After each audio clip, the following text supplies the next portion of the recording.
Bueno, pues como ya saben, es una sesión especial para todos los que estén por primera vez en sesión. Me presento, mi nombre es Fabiola León, soy parte del desarrollo de investigación y desarrollo de MUBO.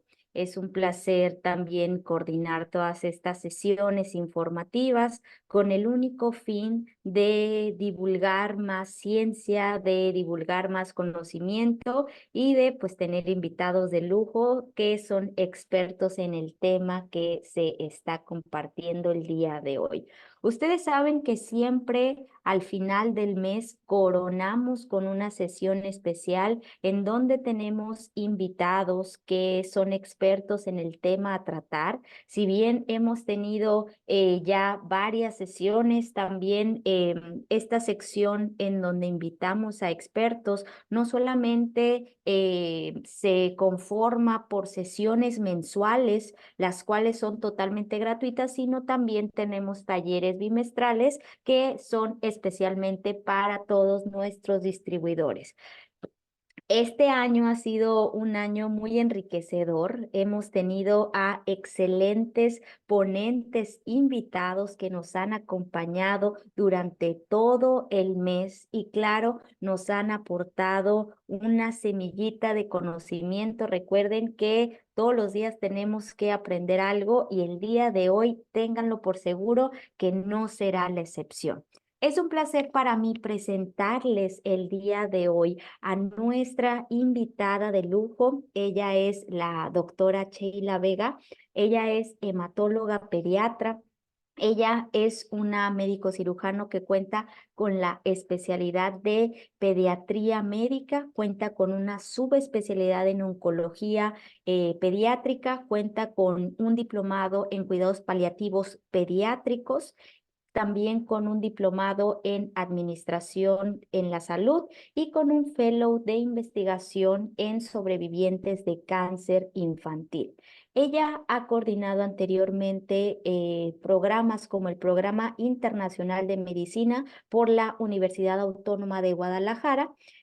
También ha fungido como médico en una médico adscrito en una de las instituciones más importantes de México, que es el IMSS, en el Hospital de Pediatría. Médico Nacional de Occidente, y también ha sido profesora de cátedra en el Instituto Tecnológico de Estudios Superiores de Monterrey, Campus Guadalajara. Actualmente, la doctora desempeña un rol dentro de la jefatura del Servicio de Oncología y Hematología Pediatra del Hospital Regional Dr. Valentín Gómez Farías en el ISSSTE en Zapopan, Jalisco. Es un placer para mí tener a esta súper invitada el día de hoy, que nos va a hablar acerca de un tema que justamente tomando como referencia el día de hoy, por ahí al momento de compartir el flyer nos llegaron algunos comentarios, de hecho nos dijeron, oye Fabiola, ¿es el 14 de febrero o es el 4 de febrero? Bueno, déjenme decirles que nosotros nos regimos por un calendario de efemérides internacional y la OMS nos arrojó este día.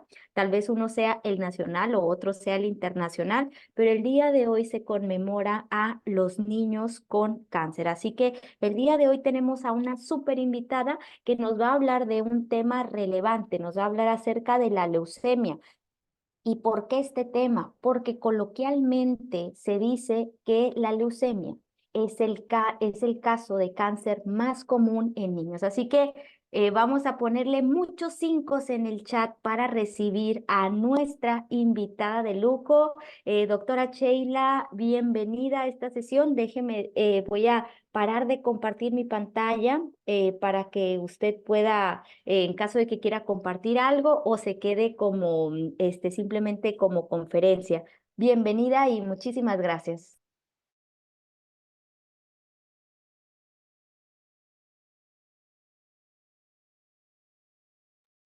Dame un momento, para compartir la pantalla.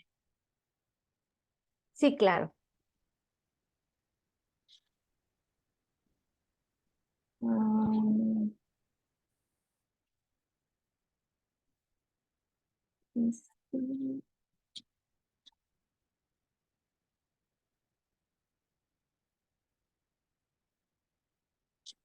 Ahí la ven bien. Sí, sí, doctora, muchas gracias. Muy bien. Dame un momentito. Bueno, buenas noches a todos. Yo soy la doctora Sheila Vega, soy oncomatóloga pediatra. Como ya me hizo el favor Fabiola de presentarme. Y sí, efectivamente, el Día Internacional de la Lucha contra el Cáncer Infantil es el 15 de febrero. Entonces, tal vez hay varias fechas ahí medio similares porque en septiembre es el mes dorado que le llaman. En septiembre se habla sobre la concientización de la detección oportuna del cáncer infantil, etcétera. Entonces, hay varias fechas ahí que durante el año aprovechamos pues para esparcir la voz, ¿no? En este tipo de padecimientos. Y voy a iniciar y si tienen dudas, denme un momento.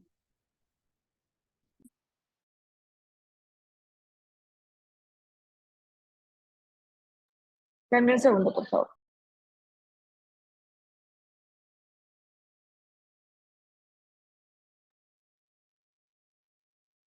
Recuerden que al final de la sesión vamos a tener un espacio para preguntas y respuestas.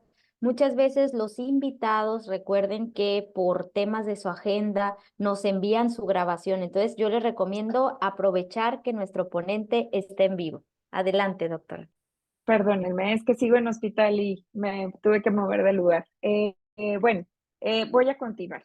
Entonces, si bien el tema, como comentó Fabi, pues es la leucemia, el tipo más común de cáncer en niños, pues la respuesta es sí. Ay, ve cómo mueve esto la mechita. Ok. Entonces, les voy a pasar nada más unos datos en cuanto a incidencias. El cáncer infantil de manera global, de todos los tipos de cáncer infantil, este va a afectar a uno de cada 285 niños. Estas son incidencias de Estados Unidos, lo que equivale a un estimado de 15.980 niños viviendo con cáncer al año. Esto es de nuevo diagnóstico. Globalmente, más de 250.000 niños, esto de catalogándolo en edades de 0 a 20 años, son diagnosticados con alguna forma de cáncer cada año y dando un aproximado de un nuevo diagnóstico de cáncer cada 3 minutos. Los tipos de cáncer más comúnmente diagnosticados son leucemia, efectivamente, linfoma, tumores cerebrales y del sistema nervioso central, tumores óseos y neuroblastomas. Eh, Estos pacientes van a recibir diferentes tipos de tratamiento, lo que van a incluir quimioterapia, que es algo que probablemente muchos han escuchado el tema, radioterapia, cirugías y terapias blanco. Las terapias blanco son las terapias dirigidas hacia pues algún tipo específico de mutación. No todos los cánceres tienen tantas opciones de terapias blanco y no todos los tipos de leucemia también tienen oportunidad de tener terapias blanco. La naturaleza agresiva de estos tratamientos puede resultar en efectos adversos a corto o largo plazo, como son dolor, fatiga, estrés, náusea, alteraciones del sueño, del comportamiento. Esto ubicándolo de manera global en lo que hablamos, ¿no? De quimio, radio, terapias blancos, cirugías, etcétera. Estos son de los primeros o de los principales como efectos secundarios, por así decirlo, o lo más comúnmente visto y de lo que más comúnmente se quejan los pacientes. En esta gráfica les quiero compartir, o sea, para que vean de manera global el lugar que ocupan las leucemias en la parte del cáncer infantil. Aquí en México también estamos en la estadística, primer lugar leucemias, ahorita vamos a ver estadísticas de México, segundo lugar linfomas y después los tumores del sistema nervioso central o tumores cerebrales, ¿no? Entonces, si ubican estos tres colorcitos, el rojo, el azulito y el morado, ubíquenlo en todas las barras y ven que está de mayor tamaño, ¿no? De su lado izquierdo van a encontrar las edades, comúnmente donde más se estudian, y si pueden observar en la edad de los 0 a los 4 años y de los 5 a los 9 años, las incidencias de leucemia son bastante considerables, ¿no? Eh, el rol de los linfomas va jugando un tema en la edad también, y en la parte, cuando empiezan en la adolescencia, empiezan a tomar un poco de mayor incidencia este tipo de padecimientos, y los tumores cerebrales pues persisten en estas edades, en las 3 edades de predominancia, pues por así decirlo. Nosotros nos ubicamos, bueno, en la parte de Centroamérica y Caribe, y pues igual, la estadística, lo rojito, las leucemias, bastante común. Y como les digo, es el número uno, ¿no? El principal tipo de cáncer infantil. Aquí en México, el Registro Nacional de Cáncer en el 2017, van a decir, bueno, el 2017 hace muchísimo tiempo. Aquí, bueno, desafortunadamente hay un problema en el registro pues nacional. ¿Por qué? Porque saben que a nivel nacional pues está dividido por varias instituciones, entonces los datos llegan a variar en cuanto a compartirse en tiempo y forma. Pero bueno, la estadística, para que se den una idea, más o menos en el 2017 se detectaron 111.4 casos en niños de 0 a 9 años, 68.1 casos en adolescentes de 10 a 19 años por millón, de los cuales 48% fueron leucemias, 12% linfomas y 9% tumores cerebrales. Acá nos lo representa en la gráfica. La mayor parte de estos fue en la edad de los 0 a los 4 años, posteriormente seguido de 86.8 casos por millón, en la edad de los 10 a los 14 años. Entonces, si se fijan, son edades muy vulnerables. Son pacientes pediátricos, pacientes que están en la escuela, con un cambio de vida total. Hablando específicamente de la leucemia linfoblástica aguda, que es el tipo de cáncer más común, se dice a nivel internacional que se presenta con una incidencia de 40 casos nuevos por millón al año. Son bastantes. Y siempre les digo, uno ya es bastante.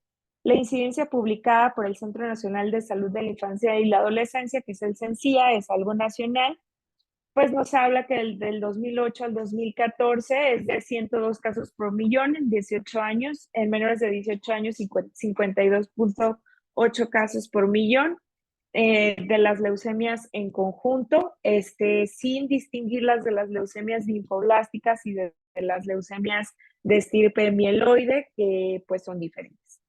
Y de la leucemia linfoblástica aguda son aproximadamente 2.000 casos nuevos al año, de manera general.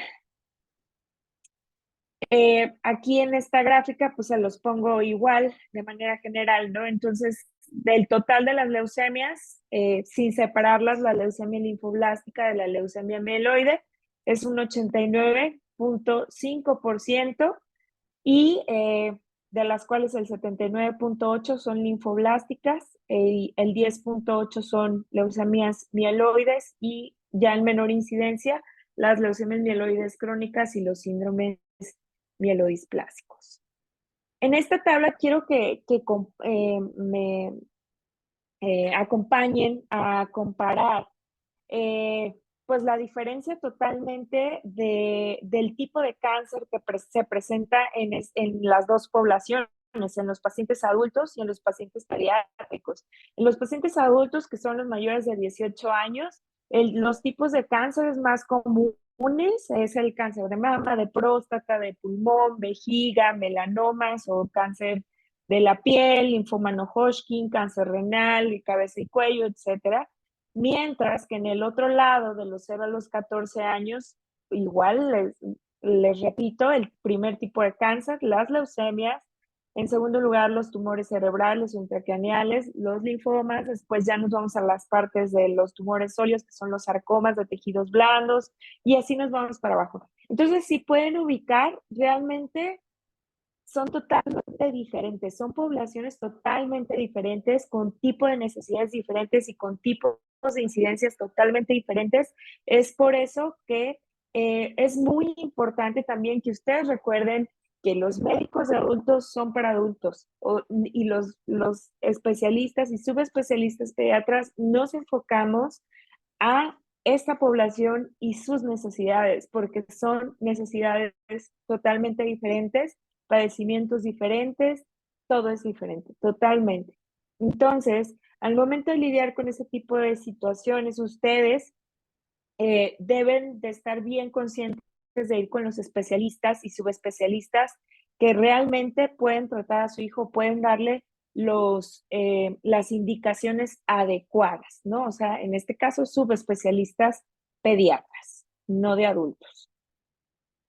En los factores de riesgo, esta es de las preguntas más comunes, ¿no? Oye, ¿y por qué a los niños les da cáncer? ¿Por qué? Porque si se dan cuenta, en los pacientes adultos, muchos de los tipos de cánceres, pues, aparte de las cuestiones genéticas que puedan llegar a tener, muchos de los tipos de cáncer en la edad adulta tienen que ver con, con la parte de ya cuestiones adquiridas, ¿no? O sea, que si fumaron, si tomaron, etcétera, ya cuestiones higiénico-dietéticas que influyeron para el desarrollo de algún tipo de cáncer. Entonces, en los niños es generalmente considerado un evento esporádico y raro y solo un pequeño porcentaje de ellos se relaciona como resultado de una predisposición genética. Hay niños, yo les digo siempre, y la explicación que les trato de dar a los papás es que pues somos pues humanos, pero a final de cuentas imagínenos como una computadora, ¿no? Entonces, nos venimos programando al momento de que pues estamos en la panza de la mamá y todo esto, ¿no? Entonces nuestros genes, nuestros cromosomas se van programando y puede haber ahí pequeños errores en la codificación o en la programación, como les digo yo, y son factores de riesgo para poder desarrollar algún tipo de cáncer. Entonces, hay una serie de características también que sugieren que al menos un subconjunto de cánceres pediátricos va a resultar por la predisposición genética, en los que se van a incluir historia familiar del mismo cáncer o el cáncer o algún tipo de cáncer relacionado. Si tenemos en las líneas familiares directas, háblese de mamá, papá, antecedentes directos de cáncer, bueno, hay cierta predisposición, ¿no? Cáncer bilateral, multifocal o múltiple, edad más temprana del diagnóstico que los tumores esporádicos del mismo tipo, hallazgos físicos sugestivos de predisposición a un síndrome, aparición de tipos de tumores específicos que frecuentemente ocurren en el contexto de la predisposición genética, unos más específicos que sabemos que si el paciente tiene este tipo de síndrome, el riesgo de desarrollar alguna patología, alguna enfermedad oncológica o maligna, pues son la neurofibromatosis tipo 1, el síndrome de Beck-Weiderman y el síndrome de Pinette o Armatoma, ¿no? Entonces, pueden encontrarse estos síndromes, tampoco es la regla que si tienen, por ejemplo, neurofibromatosis, a fuerzas van a tener algún tipo de cáncer infantil, no, pero la predisposición se eleva un poquito más. Hay otros factores de riesgo como ya externos como tal, como la pobreza, la desnutrición, la exposición a radiación y el virus del Epstein-Barr, ¿no? O sea, van a decir, bueno, la pobreza, desnutrición y todo eso sí tiene que ver. ¿Por qué? Por el crecimiento y desarrollo del niño tiene mucho que ver con sus temas de alimentación. Entonces, si el crecimiento y desarrollo del niño ha sido un crecimiento y desarrollo anormal, o sea, su estado nutricional no es el óptimo, y acuérdense que un niño gordito no es un niño sano. Hay tipos de desnutriciones que los niños se ven gorditos y el niño está desnutrido. Entonces, esto influye también en que pueda presentar ya cambios, por ejemplo, en los estudios que en un futuro puedan predisponer a, al desarrollo de cáncer, ¿no? ¿Por qué? Porque estamos ya alterando el crecimiento y el desarrollo normal de nuestro paciente. Este dibujito yo creo que muchos lo han recordado, es un dibujito que pues varios sistemas de salud implementaron en cierta época y en ciertas campañas de cuáles son los signos y síntomas más frecuentes de los diferentes tipos de cáncer infantil. Y si ustedes ven los bonitos, pues son síntomas muy inespecíficos, ¿no? O sea, entonces Los papás cuando llegan, cuando le damos un diagnóstico reciente de cáncer, los papás llegan y nos dicen, pero pues, ¿qué hice? O sea, si yo revisaba a mi hijo, si yo lo llevaba a consulta, desafortunadamente son signos y síntomas inespecíficos y es por eso que les decimos, deben de acudir con su pediatra a revisiones, al menos anuales, para ver cómo va ese crecimiento y desarrollo de tu niño, ¿no? ¿Por qué? Porque en la detección oportuna o en cosas que tal vez se nos están pasando de largo y no son tan aparentes o el niño, los niños yo les digo, tienen esta magia y esta pila enorme que cuando ya un niño te dice me siento mal es porque realmente hay algo importante que atender. En estas tablas no los voy a agobiar tanto, pero quiero que se den una idea. Aquí viene dividido por diferentes tipos de cáncer. Enfoquémonos aquí en las leucemias agudas y nos habla de los signos y síntomas, ¿no? Fiebre, palidez, dolor de huesos, pérdida de peso, fatiga, moretitos o manchitas rojas que les sangran las encías, dolores de cabeza, visión borrosa. Entonces son muchas cuestiones que dices, oye, pero pues también se presentan cuando el niño se enfermó de otra cosa, sí, voy otra vez a lo mismo. Es por eso que es indispensable que a los niños los tienen que ver médicos de niños.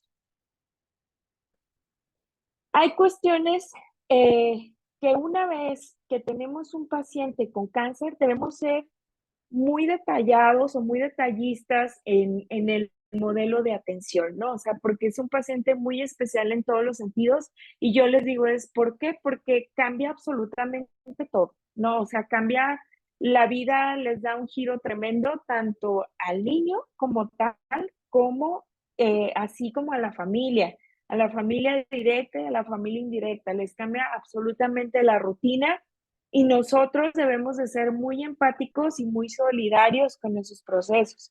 Entonces, nosotros, ¿qué debemos de valorar cuando tenemos un niño con cáncer? ¿Qué edad tiene? ¿No? Para ver su ciclo evolutivo. Entonces, si tiene, no es lo mismo si tiene 1 año, si tiene 5 años, porque no es la misma cómo te vas a dirigir con el niño. Yo les digo, oye, un niño de 5 años, tú platicas con él, a lo mejor dices, pero ¿qué sentido tiene que le expliquen a un niño? Y yo les digo, ¿qué sentido tiene? El sentido de que al niño es a quien le estás haciendo todos los procedimientos e intervenciones.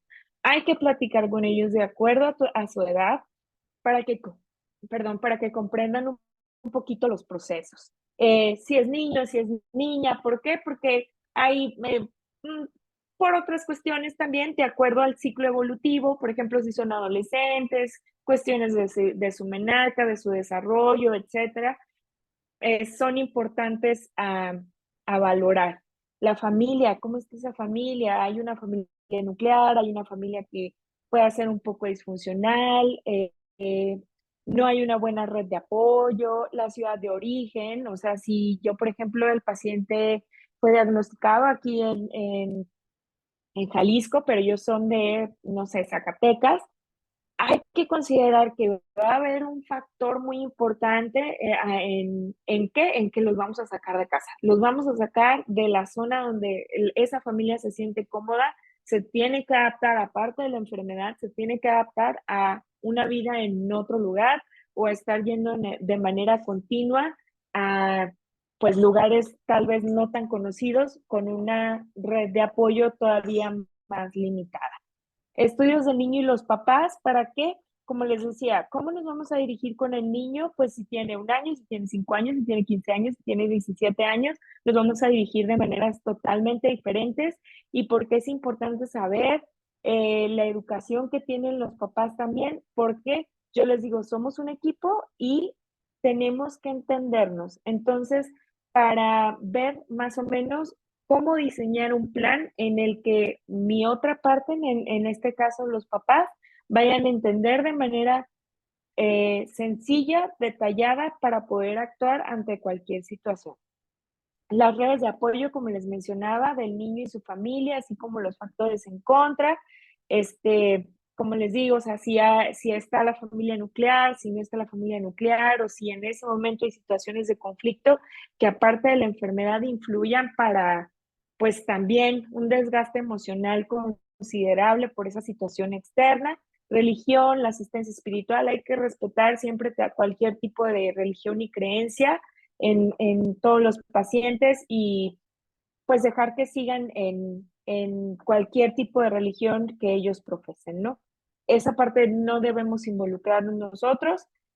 Patología oncológica de base, o sea, qué tipo de cáncer tienen, en qué estadio están, en qué etapa están, eh, cuáles son las urgencias oncológicas que el paciente va a presentar, la evaluación de su corazón, porque iban a decir, bueno, ¿y el corazón qué tiene que ver? Bueno, tiene mucho que ver porque hay medicamentos de quimioterapia que pueden afectar el funcionamiento de ese corazón a mediano o a largo plazo, o si el paciente ya tenía una enfermedad cardiológica, pues todavía vigilar con más detalle ese corazoncito. Evaluación del dolor al diagnóstico y durante toda la evolución. Y muchos dicen, no, pero los niños son bien aguantadores. Y les digo, pues sí son aguantadores, pero también les duele. Y hay que ver qué les está doliendo, ¿no? O sea, si les está doliendo la pierna, si les está doliendo el abdomen, si les está doliendo la cabeza, o ahora sí, o sea, si les está doliendo el alma en general, ¿no? Y abocarnos a esa parte. También la preparación y asistencia en exámenes de laboratorio. Oye, si le vamos a tomar estudios de laboratorio al niño, le debemos decir, oye, chaparrito, te voy a tomar muestras de laboratorio, o muchos pacientes tienen catéteres puerto, debemos de decirle, oye, te voy a poner la agujita aquí en tu catéter puerto. El catéter puerto es un catéter que va abajo de la piel y ellos andan normal, y cuando llegan al hospital les ponemos una agujita aquí y ya no hay necesidad de picar en otro lado. Eh, Evaluarlos físicamente, si tienen lesiones, si tienen moretones, si hay datos de sangrado, si hay datos de infección, etcétera. Valorar si no tienen el catéter puerto, valorar en qué parte los podemos canalizar para ponerle sus tratamientos, sus medicamentos, las complicaciones del tipo de cáncer que esté presentando el niño y de los tratamientos, ya sea de la quimioterapia, de la radioterapia, de la cirugía, si hay dolor después de la cirugía, si hay quemaduras después de la radioterapia, si hay náuseas, si hay vómitos, si no quieren comer después de la quimio, son cosas que tenemos que valorar y que abordar. Urgencias que se pueden presentar en el niño oncológico. Yo les digo, bueno, la quimio desafortunadamente se va contra células buenas y células malas, y esto nos provoca que bajen pues las cuentas celulares en el cuerpo del niño. Ahora sí que las defensas bajan en el niño, entonces son más propensos a infecciones, y esas infecciones se pueden todavía complicar más. ¿Por qué? Porque los niños no tienen, su cuerpo no tiene con qué defenderse. ¿En qué etapa del tratamiento está? Como les mencionaba, y la evaluación psicológica, biológica y emocional del paciente. Entonces, es todo un equipo el que, pues ahora sí, tiene que estar ahí pegadito y tenemos que involucrarnos. Ahorita vamos a hablar de quiénes, pues tenemos que estar ahí pegaditos. Entonces, como les mencionaba, el tratamiento de un niño con cáncer, pues ¿cuál es? Quimios, radio, cirugía, y algunos son candidatos a trasplante de médula ósea. No todos los candidatos son, no todos los pacientes, perdón, son candidatos a trasplante, no todos los tipos de cáncer son candidatos a trasplante, no todos los tipos de leucemia son candidatos a trasplante. Y los que son candidatos a trasplante pasan también por otro tipo de procesos eh, relacionados a esto para asegurar el éxito del mismo, ¿no? Les hago hincapié en esto porque pues es muy conocido o se habla mucho de, y es una de las preguntas que hacen al diagnóstico, por ejemplo, de las leucemias, es ¿y por qué no le hace trasplante? Entonces, no es acudir inmediatamente al trasplante. Los estudios en los niños de manera general tomamos diferentes tipos de estudios al momento del diagnóstico y al momento del tratamiento. Estos son unos ejemplos de lo que tomamos antes, durante y después del tratamiento. Otros estudios más específicos para el diagnóstico, para medir la enfermedad, para medir la actividad, estudios de citogenética, biología molecular tumoral, todo esto mucho más específico. Y sigue habiendo nuevos estudios especiales más definidos. Eh, ya la genética y la citogenética nos va sobrepasando, y esto es una maravilla porque entre más específico estemos detectando de qué se trata y a qué nivel y etcétera, podemos tener más opciones, uno, para nosotros estadificar al paciente y dos, pues para dar un tratamiento correcto. Y en este cuadrito, si ven, todos los círculos terminan embonando. ¿Por qué? Porque es un equipo, ¿no? O sea, el oncólogo o hematólogo pediatra, depende del tipo de cáncer, es el que, pues, yo doy diagnóstico, doy tratamiento, las estrategias de manejo y manejo de la vida y demandas psicológicas y emocionales, las personales del profesional de la salud de psicología o psiquiatría, etcétera.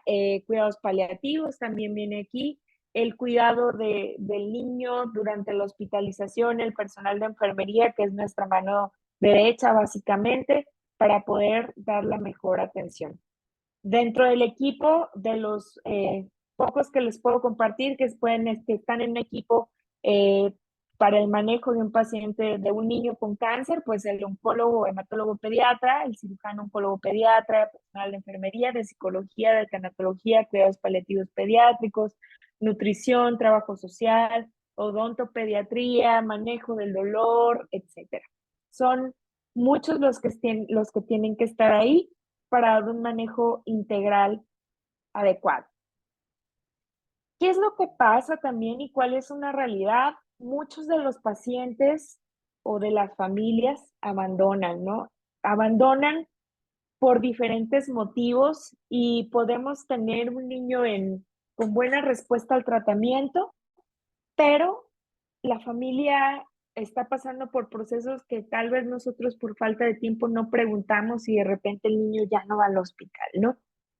El índice de abandono es bastante alto, y lo que les comentaba previamente en la evaluación en las ciudades de origen, si nosotros no tenemos en cuenta esto y no facilitamos o no nos agarramos a la mano de trabajo social para ver de qué manera facilitar los traslados al hospital de ese niño, la distancia va a ser un factor para que el niño abandone su tratamiento, ¿no? Y el abandono, pues, es lo que también nos va a golpear bastante en que ese niño, pues, no tenga éxito su tratamiento y su vida, pues, corre peligro totalmente, ¿no? En el 2007, el índice de abandono en el primer año de tratamiento para cualquier tipo de cáncer infantil fue del 5.2% en adolescentes, en menores de 13 años 4.5%. Posteriormente, a los 2 años, el 18% de estos niños abandonaban tratamiento y el factor más comúnmente asociado viene siendo la pobreza. Hay papás que nos han dicho, no puedo seguir faltando porque estoy perdiendo trabajo, me van a correr del trabajo y pues se nos van. Los retos durante el proceso, como les comentaba, la distancia, el factor socioeconómico, si no son de aquí de la ciudad, ¿dónde me voy a quedar? Tengo que pagar.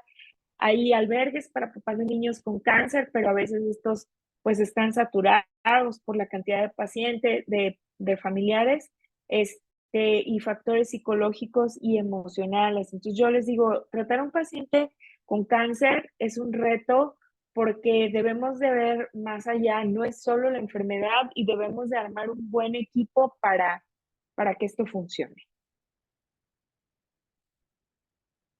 También la parte pues positiva son los niños que pues logran la curación, ¿no? O sea, que terminaron su tratamiento de manera exitosa y etcétera.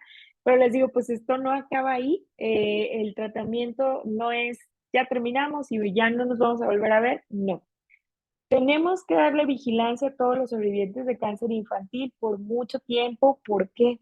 Porque todos los pacientes que ya recibieron algún tipo de tratamiento para algún tipo de cáncer tienen un mayor riesgo de desarrollar algún segundo tipo de cáncer, como algún otro tipo de leucemia, linfomas, cáncer de colon ya en edades adultas, y el riesgo de desarrollar estas segundos cánceres o segundas neoplasias es de 3 a 6 veces más en la población de sobrevivientes de cáncer infantil.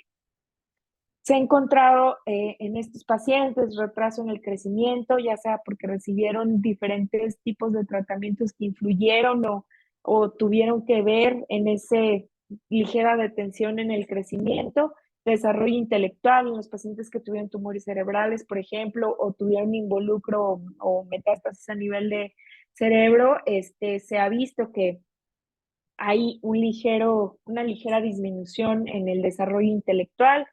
Algunos presentan pubertad tardía, alteraciones en la fertilidad y daños específicos a un órgano, principalmente corazón y pulmón.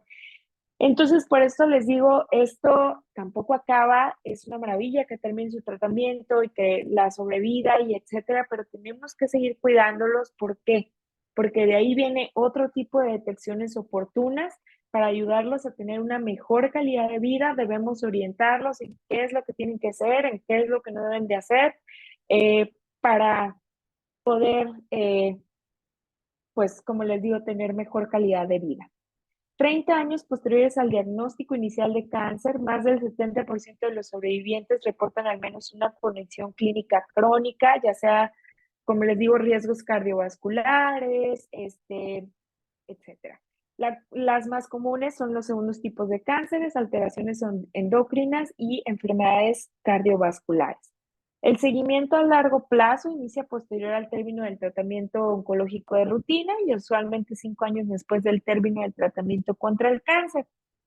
Entonces, aquí hay una situación, ¿no? Entonces dicen, oye, pues ustedes terminan viendo adultos y tú me estás diciendo que pues los niños con los de niños, los de adultos con los de adultos. Pues sí, es por eso que nosotros una vez que el paciente se pasa a la edad adulta, nosotros debemos decirle, oye, necesito que tu médico internista o tu médico cardiólogo o quien sea que vaya a ser su médico básicamente de cabecera, eh, eh, ahora sí hagamos esta comunicación para decir, oye, el paciente presentó esto y esto, y le he estado dando seguimiento tanto tiempo, ahora sí te lo entrego para que tú continúes ese cuidado y realizar las pruebas específicas y relacionadas a la detección oportuna de todas estas cuestiones que les menciono, que tenemos que ver en los sobrevivientes de cáncer infantil.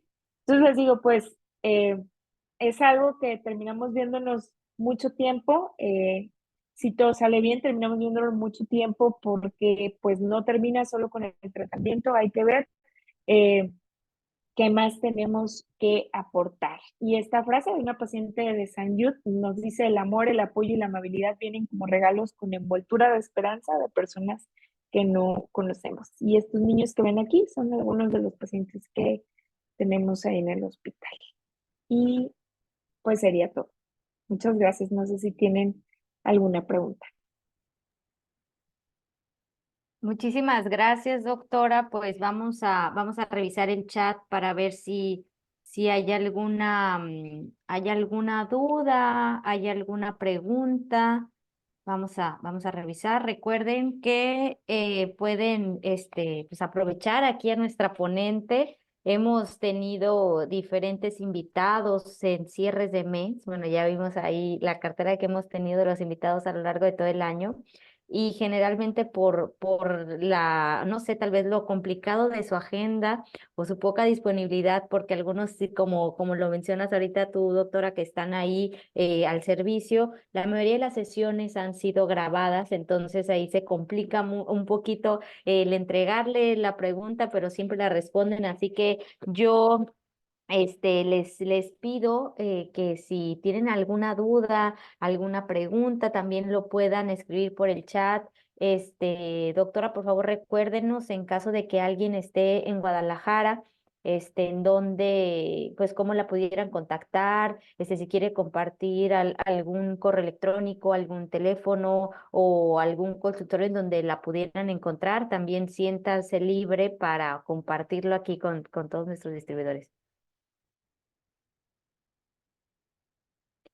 Creo que no la escuchamos. Ay, perdón. Les digo que ahorita les pongo en el chat mi correo electrónico, pues si llegan a tener alguna duda al respecto. Ahorita se las escribo por aquí. Tenemos aquí una pregunta, la doctora Selene nos dice, ¿a qué se atribuye que los niños sobrevivientes del cáncer tengan más predisposición a desarrollar otros tipos de cáncer? ¿Se atribuye más a los efectos tardíos del tratamiento con quimio y radio o a su condición genética per se o factores ambientales? Bien, todos los anteriores. Como les digo, los tratamientos con quimioterapia, radioterapia, etcétera, alteran totalmente la estructura. Hay unos tipos de quimioterapia o terapias blanco y etcétera que alteran la estructura del DNA y demás. Entonces ya tenemos pues ahí un factor de riesgo, ¿no? O sea, ¿por qué? Porque ya, ahora como les digo, pues ya está tocado, ¿no? Ya no es un paciente sano que no haya recibido nada que lo pueda predisponer a tener otro tipo, los tejidos, todo ya es algo que ya tuvo células de malignidad que a pesar de que pues, ya el paciente se cura y demás, las terapias, la radioterapia, la cirugía y la quimioterapia influyen al desarrollo de esto porque se cambia, muta, hagan de cuenta todo, ¿no? Y entonces ya tienes este factor, ¿no? Ya lo recibieron.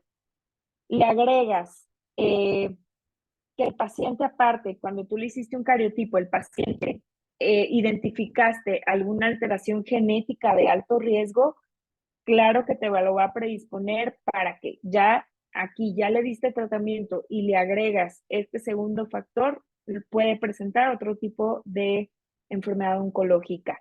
Y si le agregas los factores ambientales que a pesar de que tú le dijiste al paciente, por favor no tomes, no fumes, no drogas, no esto, no el otro, el paciente lo hace, pues tienes otro golpe para que el paciente presente otro tipo de enfermedad.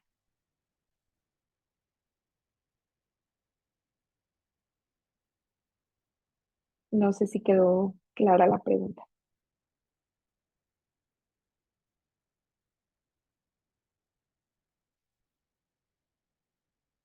Muy bien.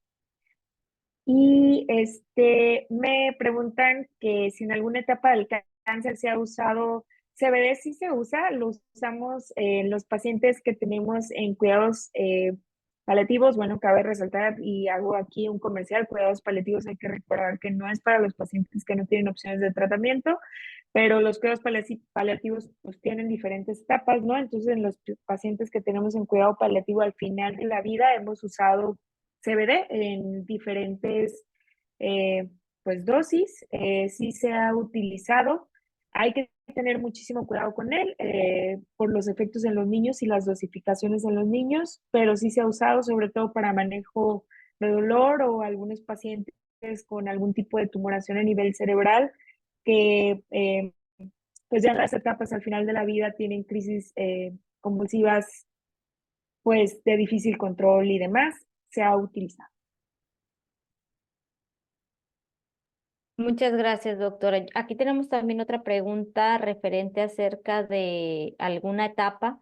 Creo que ya se respondió. Y aquí también hay otra pregunta que dice, en su experiencia, ¿en qué caso se recomienda el uso de CBD? Creo que ambas preguntas se respondieron en este momento. ¿Alguien si tiene alguna otra pregunta? Aprovechen a nuestra ponente que la tenemos en vivo, así que si tienen otra pregunta, por favor, es momento de depositarla en el chat. Si bien ya la doctora nos está compartiendo su correo electrónico, recuerden que pues cualquier duda, cualquier comentario, igual si necesitan algún apoyo de la doctora, pues se pueden acercar a escribirle. Vamos a esperar si hay alguna otra pregunta. Y si ya no hay alguna otra pregunta, por favor, yo les pido muchos 5 en el chat para nuestra invitada que nos compartió información concisa y pues información de lujo, muy, muy valiosa toda la sesión, muy interesante todo también. Así que les pido por favor muchos 5 en la sesión para despedir a la doctora Sheila. Déjenme, voy a seguir compartiendo mi pantalla. Doctora, de verdad, muchísimas gracias. Aquí yo ya tenía el espacio para las preguntas, pero de verdad, muchísimas gracias. Cerramos con broche de oro las sesiones. de este 2023 con su apoyo y con todo su conocimiento. De verdad, muchísimas gracias por tomarse la apertura, por tomarse el tiempo. Yo sé que por ahí, en este momento, como lo menciona, está en este momento ahí en el hospital. Así que muchísimas gracias por su labor, y por haber aceptado la invitación. Muchas gracias a ustedes. Muchas gracias. Y bueno, pues continuamos para darle cierre a la sesión del día de hoy. Si bien tuvimos, lo sigo mencionando, a una súper invitada de lujo, alguna de las preguntas referentes acerca del CBD y el uso de el CBD en cáncer, si bien la mayoría de esta evidencia científica, si ustedes se van a cualquier, no sé, a cualquier banco de información, a cualquier banco de papers científicos, de artículos científicos, la mayoría, cerca de más del 95% de los artículos van a ir enfocados a adultos.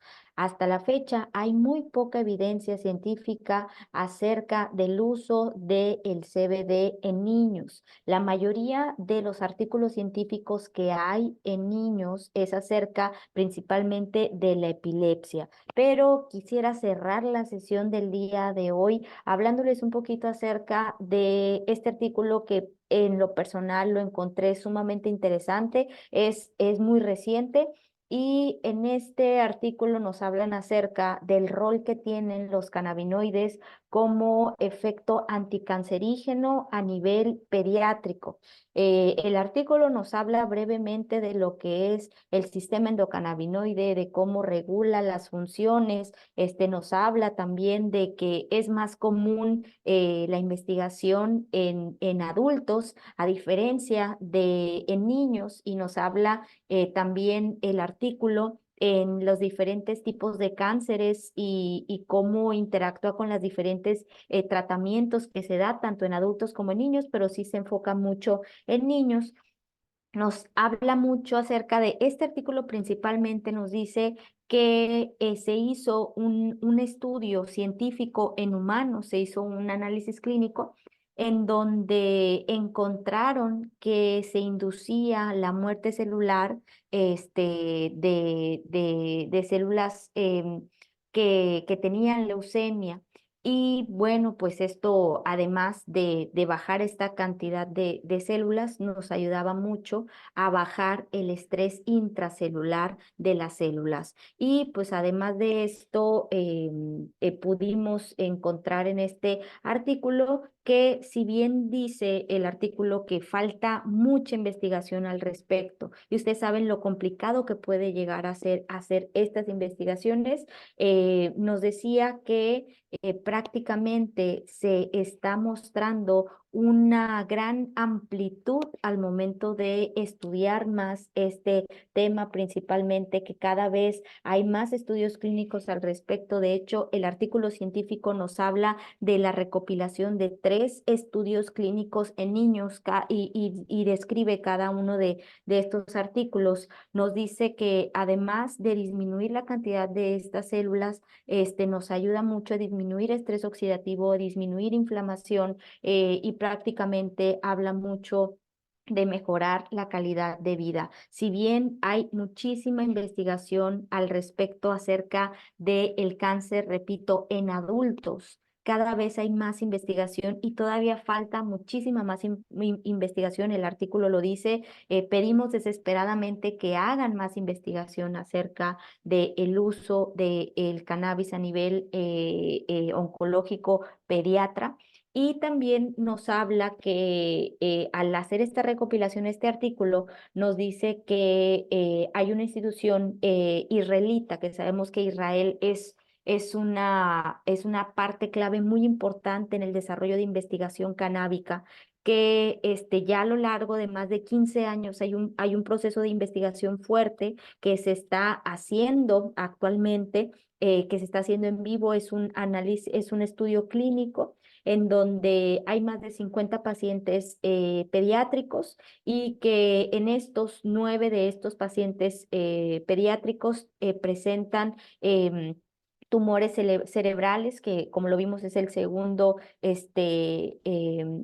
tipo de cáncer presente a nivel pediátrico, y pues habla un poquito acerca de los hallazgos que se han encontrado a lo largo de pues todo este tiempo, y también habla acerca de la satisfacción de todas las personas que han usado, principalmente pacientes pediátricos que han usado el CBD. Estamos hablando que el artículo presenta más de un 80% de aceptación. Y algo también muy interesante que creo que por aquí se me pasó ponérselos, es que habla acerca de, creo que sí, no puse esa partecita del artículo, pero hablaba de los porcentajes acerca de, si bien es un artículo, perdón, es un tema que cada vez gana más interés por la sociedad científica, por la sociedad médica. Mostraba los porcentajes de los médicos que se están interesando en ofrecer terapias alternativas, mostraba el porcentaje de aceptación del paciente y mostraba también el porcentaje de aceptación de la familia al momento que el médico lo sugiere. Así que este artículo está muy interesante, lo tenemos para todos ustedes. De hecho, em, las cosas subrayadas, ahí se las dejé también por si quieren verlo rápidamente y solo verlo subrayado. Ustedes saben que igual les damos todas esas facilidades. En este momento lo van a tener en su chat, así que si me apoya el equipo de soporte a compartirlo, por favor, ahí se los vamos a dejar en el chat, el artículo para que lo revisen, y de verdad está sumamente interesante. Por aquí ya nos está poniendo la doctora que se tiene que retirar. De verdad, doctora, muchísimas gracias.